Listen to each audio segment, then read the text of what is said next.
Hi நண்பா நண்பீஸ். திருமலை திருப்பதி தேவஸ்தானம் ஒரு முக்கியமான உத்தரவு போட்டிருக்காங்க. திருமலையில் நீங்கள் ரீல்ஸ் எடுக்கக்கூடாது, ரீல்ஸ் எடுக்க தடை போட்டிருக்காங்க.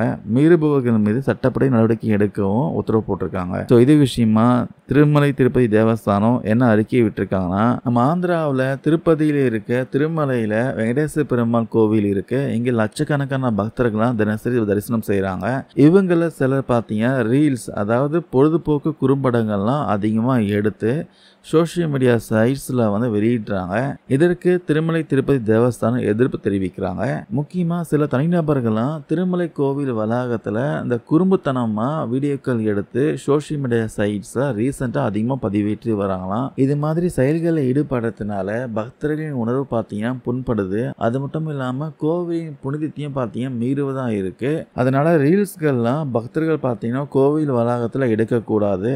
ஆட்சி பண்ணக்கூடிய பதிவுகளை வீடியோவா எடுப்பவர்கள் மீது போலீசார் மற்றும் கோவில் பணியாளர்களாம் சட்டப்படி கடும் நடவடிக்கை எடுப்பாங்க அப்படின்னு சொல்லியிருக்காங்க. ஸோ கோவில் வளாகத்தில் ஆன்மீக சூழலை பேணவும் கோவிலின் புனிதத்தை பாதுகாக்கவும் பக்தர்கள்லாம் ஒத்துழைக்க வேண்டும்ட்டு கேட்டுக்கொண்டிருக்காங்க. ஸோ திருப்பதி ஏழுமலையான் கோவிலில் யாரும் ரீல்ஸ் எடுக்காதீங்க. அப்படி ரீல்ஸ் எடுத்தீங்கன்னா உங்க மேலே கேஸ் ஃபைல் பண்ணுவாங்க, ஜெயிலில் போகிறதுக்கும் வாய்ப்பு இருக்குது. அதனால் உஷாராக இருங்க. இந்த பதிவில் நான் ஷேர் பண்ண அப்டேட் யூஸ்ஃபுல்லாக இருக்கும்னு நினைக்கிறேன். தேங்க்யூ நண்பா நண்பீஸ்.